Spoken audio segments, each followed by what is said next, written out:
Let me tell you something that happened last Friday that most people completely missed. The government dropped the latest jobs report, and the number that came out stopped economists dead in their tracks. America did not gain jobs in February. America lost them.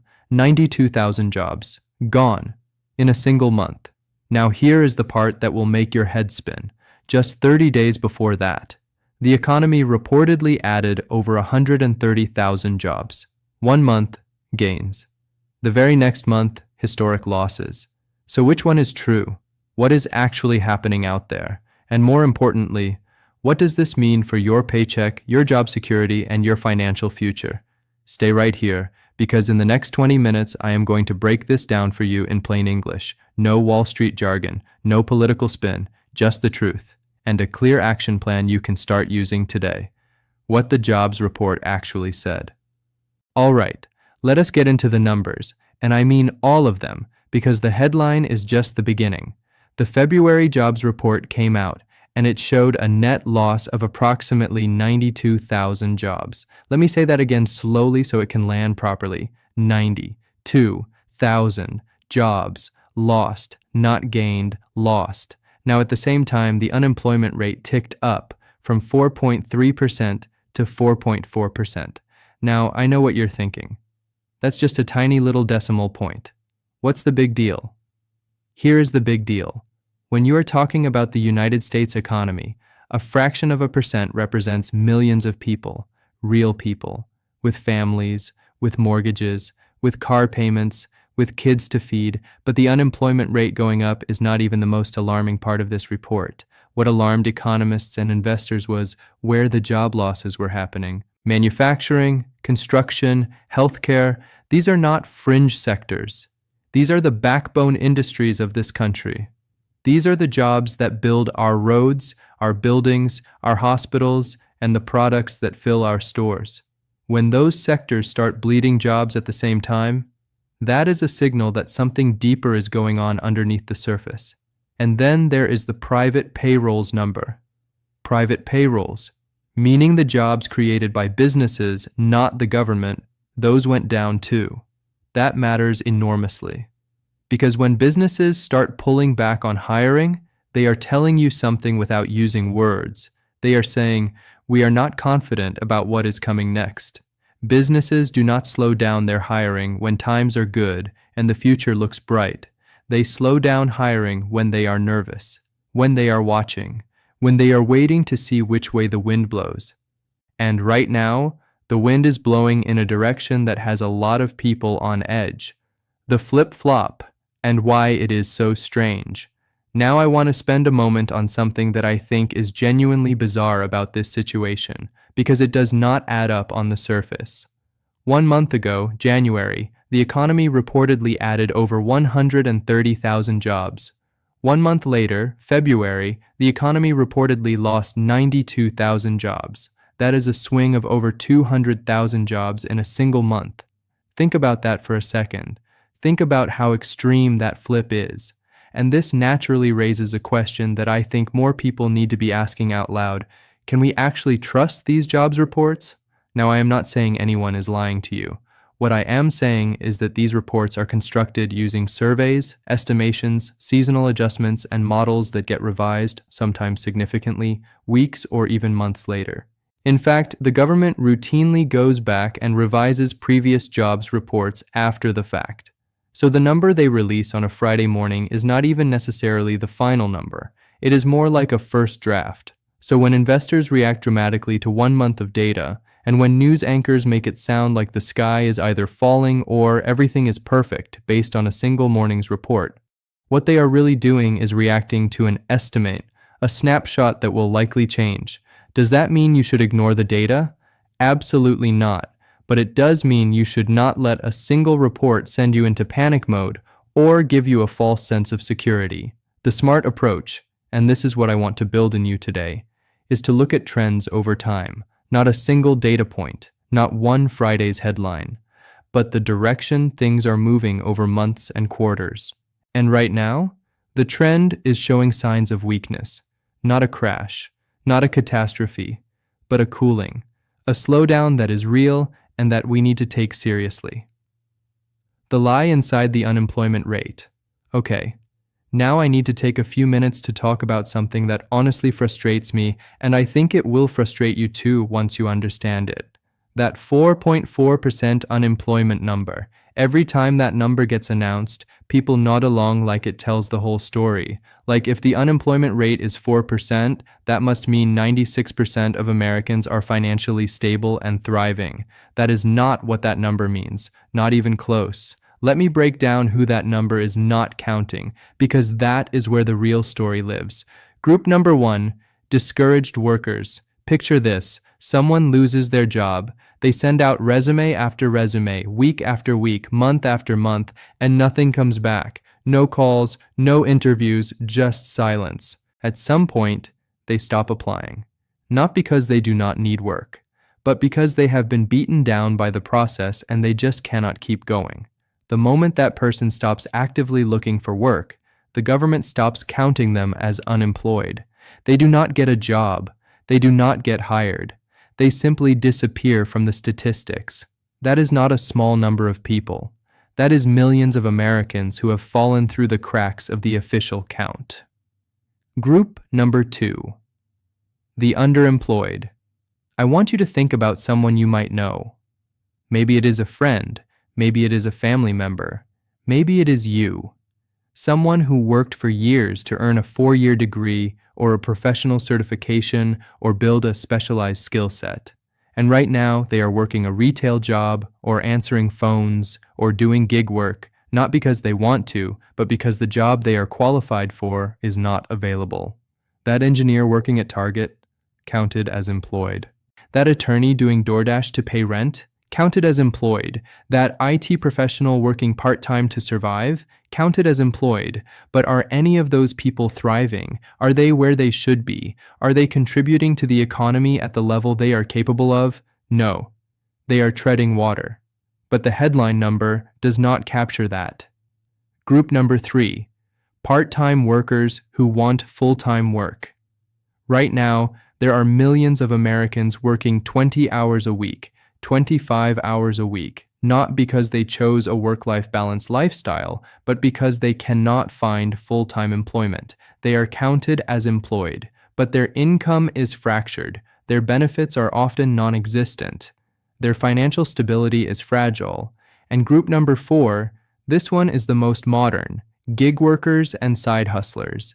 If you drive for Uber twice a week, if you do a few freelance projects a month, if you sell things online occasionally, you can be classified as employed, even if that income is not predictable, even if it does not come with health insurance, even if it is not enough to cover your bills. So the next time you hear someone say the unemployment rate is only 4.4%, remember that number is just the surface, just the tip of the iceberg. Underneath that number are tens of millions of Americans who are technically employed, but are economically struggling, underutilized, or financially stretched thin. That is the real labor market picture. Why the labor market matters so much. Now let me explain why all of this jobs data is so important, not just to economists, but to your everyday life. For the past several years, the labor market has been the one thing holding this economy together. While inflation was rising, while interest rates were being jacked up, while the housing market was freezing, the one thing that kept consumer spending alive was jobs. Because here is the simple economic truth. When people have jobs, they spend money. When they spend money, businesses earn revenue. When businesses earn revenue, they hire more people. And the cycle continues. But flip that cycle into reverse. When people start losing jobs or fearing they might lose their jobs, they stop spending. They pull back, they get cautious. And when consumers pull back on spending, businesses start losing revenue. And when businesses lose revenue, they start laying people off. You see how that cycle can spiral downward quickly? This is why the labor market is the heartbeat of the economy. When it is beating strong, everything else tends to function. When it starts skipping beats, economists, investors, and policymakers start paying very close attention. And right now, we are seeing some irregular heartbeats, not a heart attack, but irregular, and worth monitoring closely. What the Federal Reserve is about to do. Let us talk about the Federal Reserve, because their next move is going to affect every single one of us. Coming up very soon, the Federal Open Market Committee, which is the group inside the Fed that decides what to do with interest rates, is scheduled to meet. And this jobs report has put them in one of the most difficult positions they have faced in years. Here is their dilemma, and pay attention because this is important. On one hand, the labor market is weakening, 92,000 jobs lost, unemployment ticking up, private payrolls declining. When those things happen, the Fed's traditional response is to lower interest rates. Why? Because lower interest rates make it cheaper to borrow money. Cheaper money means businesses are more likely to take out loans to invest and hire. It means more people can afford mortgages. It means more economic activity gets stimulated. Sounds good, right? Lower rates, more spending, more hiring, economy recovers, simple. Except it is not that simple right now. Because on the other hand, we still have an inflation problem.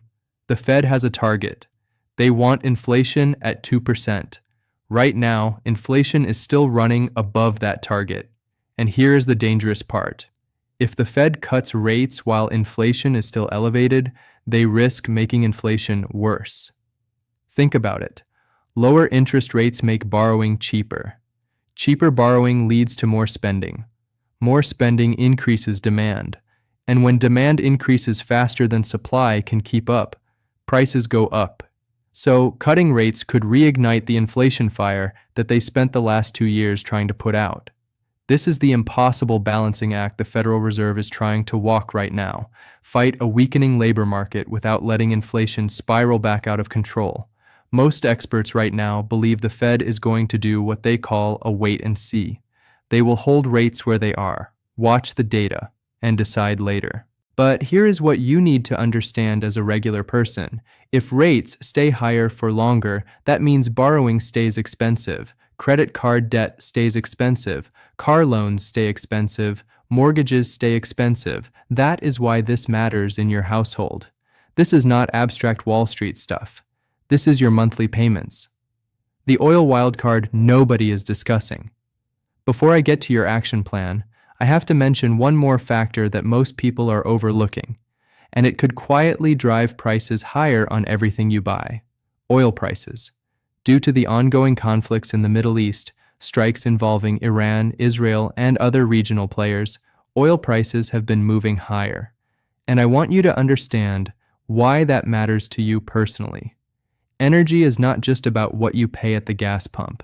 It is woven into the cost of almost everything in your life. It costs energy to manufacture products. It costs energy to ship those products by truck, by boat, by plane. It costs energy to refrigerate food. It costs energy to run the grocery store where you buy it. So when oil prices go up, a few weeks later, everything from groceries to electronics to restaurant meals gets more expensive.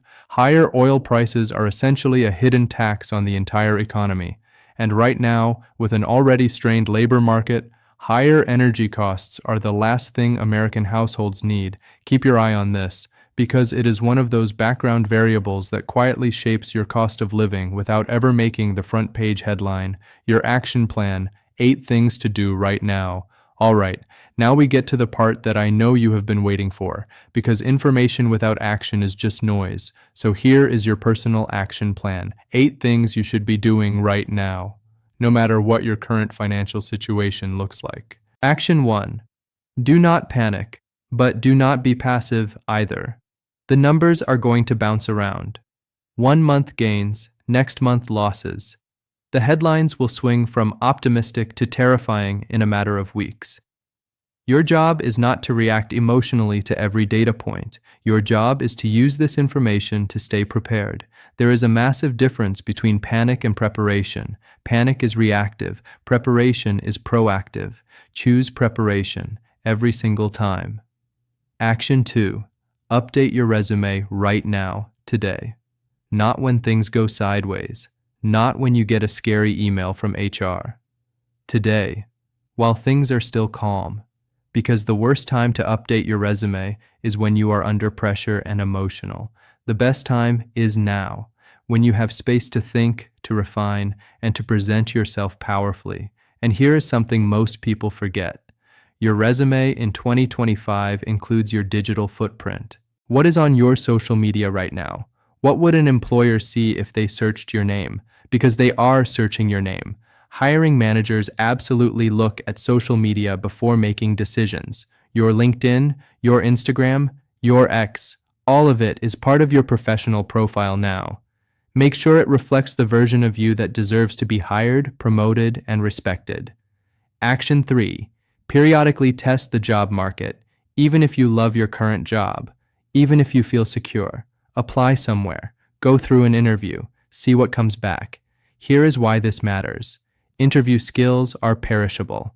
If you have not interviewed in 5 years and you suddenly lose your job tomorrow, you are going to walk into that interview room shaky, rusty, and unprepared. Keep those skills sharp. And more importantly, find out what your skills are actually worth in today's market. You might be underpaid and not even know it. Or you might discover you are more valuable than you realized. Either way, that is powerful information to have. Action 4. Build multiple income streams, starting now. This is the one I am most passionate about, and I talk about it constantly on this channel because it is that important. Here is the reality. A person who has one income stream and loses their job has a 100% income loss overnight. A person who has 3 income streams and loses their job still has 2, still has cash flow, still has options. That is the power of diversified income. It does not have to be complicated. Consulting in your field, freelancing, a small online business, digital products, content creation, teaching a skill you already have, a side service in your community. Start small, stay consistent, and over time, those extra income streams become a financial safety net that no employer can take away from you. Action 5. Get intentional about your spending. This is not the time for lifestyle creep to run wild. Lifestyle creep is when your spending silently rises along with your income. Subscriptions you forgot about, dining out more, upgrading things that did not need upgrading. Right now, every dollar you do not spend is a dollar that works for your security. Look at your bank statement right now, not next week, right now, and find 3 things you are paying for that you do not actually need. Cancel them. Redirect that money towards your savings or your investments. Intentional spending is not about deprivation. It is about control, and control is power. Action 6. Build or strengthen your emergency fund. If you do not have 3 to 6 months of expenses saved in an accessible account, this needs to be your number 1 financial priority right now. Not investing, not paying down extra debt. Building that cash cushion first. Because here is what happens when people do not have an emergency fund and they lose their job. They panic sell investments at the worst possible time. They rack up high-interest credit card debt just to cover basics. They make desperate financial decisions under extreme stress. An emergency fund is not just money, it is mental health.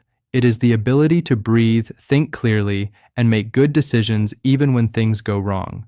3 to 6 months minimum. In a high-yield savings account, where it is earning you something while it sits there waiting to protect you.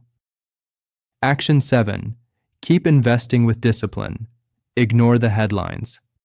For my investors in the room, this one is critical. The market is going to be volatile. The headlines are going to be terrifying some weeks and euphoric other weeks. Pundits will tell you to buy gold. Other pundits will tell you to sell everything. Financial media thrives on your emotional reactions. Do not give it to them. Dollar cost averaging, consistently putting money into your index funds, your ETFs, or your retirement accounts on a regular schedule regardless of market conditions, is one of the most proven wealth-building strategies in history. When prices are down, your regular contribution buys more shares. When prices are up, the shares you already own are worth more. Over time, that discipline compounds into real wealth. The people who get rich slowly, but actually get there, are the people who have a system and stick to it, not the people chasing headlines, not the people jumping in and out of the market based on fear and greed. Have a plan. Work the plan. Do not change the plan every time a jobs report drops. Action 8. Keep building your valuable skills. The most recession-proof asset you will ever own is what is inside your head, your skills, your expertise, your ability to solve problems that other people cannot solve. Economic cycles come and go. Industries rise and fall. But a person who is genuinely skilled, who continues to learn, adapt, and grow, will always find a way to generate income. What skill can you develop this year that makes you more valuable? What certification could you earn? What knowledge could you deepen? What problem could you learn to solve better than almost anyone else? Invest in yourself, because no economic downturn, no jobs report, and no interest rate decision can ever take away what you know. Let me leave you with this. Economic cycles are as old as economics itself. Expansions, contractions, booms, slowdowns. This has been the rhythm of every economy in human history. What changes, what always changes, is how prepared individuals are when the cycle shifts. The people who come out of economic downturns stronger are not the ones who predicted the downturn perfectly. They are the ones who built strong foundations before the storm hit. They had savings, they had skills, they had multiple income streams, they had discipline, they had a plan. You now have the information, you have the context, you have the action steps. The only question is what you do with it. Stay informed, stay prepared, and above all, stay consistent. If this video gave you real value today, drop a comment below right now and tell me which action step you are starting with. I read every single comment. And remember, the best person to take care of the future version of you is the version of you that takes action today. Until the next one.